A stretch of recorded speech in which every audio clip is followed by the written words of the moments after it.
얼마나 나아지고 실력을 키울 것인지는 각자에게 달려있다. 안데르스 에릭슨. 주변 사람들의 인정과 칭찬은 강력한 힘을 가집니다. 칭찬은 고래도 춤추게 한다라는 유명한 책의 제목처럼 칭찬과 인정이 사람의 자신감을 고취하고 동기부여에 큰 역할을 한다는 건 과학적으로도 입증된 사실이죠. 하버드대 출신의 긍정심리학자 쇼 아처는 행복의 특권에서 지속적이고 진정성 있는 칭찬이 업무 성과와 자기 효능감을 높이며 조직 내 행복도를 증가시킨다고 밝혔습니다. 그는 긍정적 피드백이 직원들의 생산성과 행복감을 동시에 향상시킨다는 점을 다양한 실험을 통해 입증했어요. 사람들은 누구나 인정 욕구를 가지고 있어요. 인정 욕구는 인간의 본성에 깊이 뿌리박힌 자연스러운 감정이며 우리의 성장을 이끄는 강력한 연료가 되기도 합니다. 인정 욕구가 인간의 본성이라는 점은 심리학 연구를 통해서도 명확히 드러납니다. 미국의 심리학자 에이브러햄 매슬로는 인간의 욕구를 5단계로 나누어 설명했습니다. 이 중 네 번째 단계가 존중 욕구 어스팀 니즈입니다.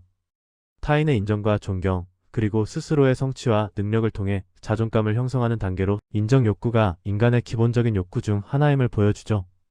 인정 욕구는 우리가 사회적 동물로서 살아가기 위해 필연적으로 느끼는 감정입니다. 인정 욕구가 성장의 연료가 될 수 있다는 점은 실제 사례를 통해서도 확인할 수 있습니다. 예를 들어 연구에 따르면 웨스트포인트 사관학교와 같이 매우 힘든 환경에서 동료와 교관의 지지와 인정은 생도들의 끈기와 성과를 높이는데 중요한 역할을 할 수 있습니다. 또한 2020년 국제학술지 프론티어즈 인 사이콜로지에 발표된 메타 분석 연구에 따르면 교육 환경에서의 피드백은 학생들의 학업, 성취도 향상에 긍정적인 효과를 미치는 것으로 나타났습니다. 위즈니 F 스키에델 2020.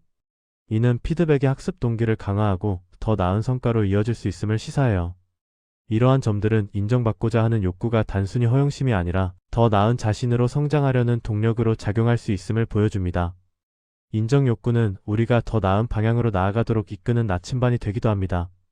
타인으로부터 긍정적인 피드백을 받는 것은 자기 효능감을 높이고 새로운 도전에 더 적극적으로 임하게 만드는 경향이 있습니다. 예를 들어 과제를 성공적으로 수행한 후 칭찬을 받은 사람들은 그렇지 않은 사람들에 비해 다음 과제에서 더 높은 성과를 보이거나 어려움을 극복하려는 의지가 더 강해질 수 있습니다. 이는 인정받고자 하는 욕구가 우리를 더 열심히 노력하게 만들고 그 과정에서 실질적인 성장을 이끌어낸다는 사실을 보여줍니다. 인정 욕구가 강할 때 일어나는 일. 하지만 인정 욕구가 지나치게 강해지면 문제가 될 수 있다는 점도 간과해서는 안 됩니다.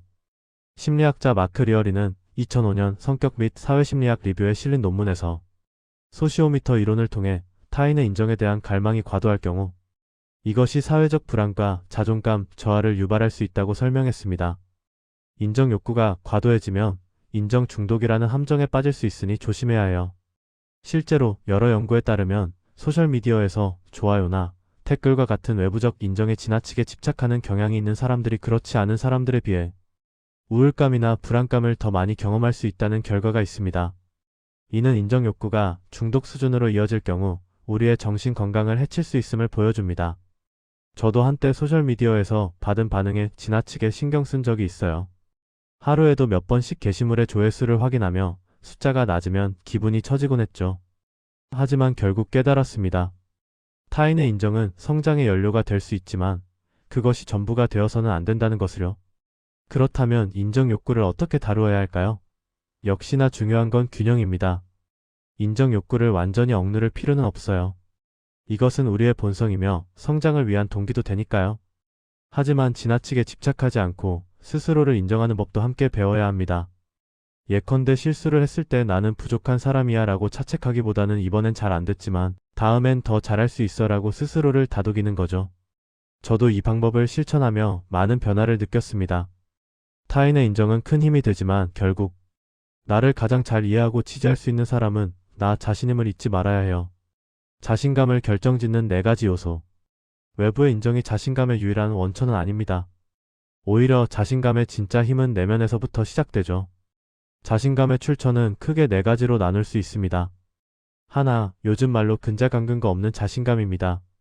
농담처럼 쓰이지만 근거 없는 자신감은 때로 놀라운 힘을 발휘해요.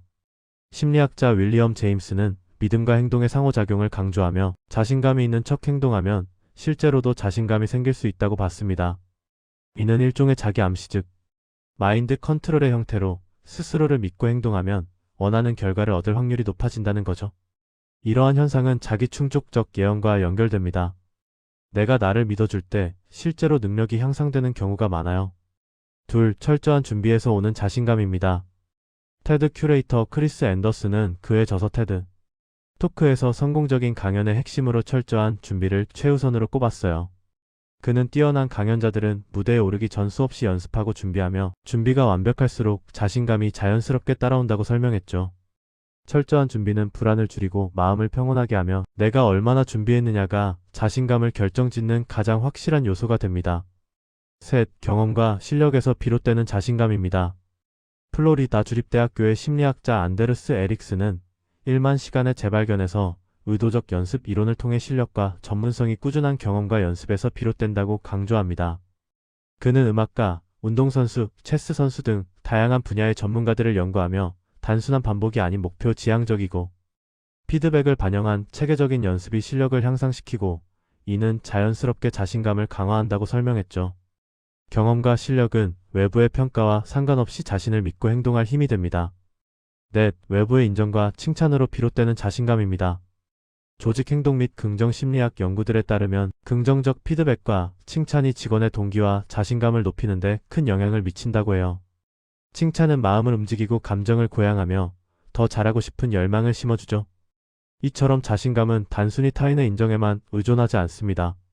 자신감은 스스로를 믿는 힘이자 준비와 노력의 결실이며 경험과 실력에서 비롯되는 강력한 힘이에요. 때로는 아무런 근거 없는 자신감마저 인생의 추진력이 되죠. 외부의 인정도 중요하지만 나 자신을 인정하고 지지하는 것도 필요해요. 내 안과 밖이 조화와 균형을 이룰 때 더욱 건강하고 지속 가능한 자신감이 형성됩니다.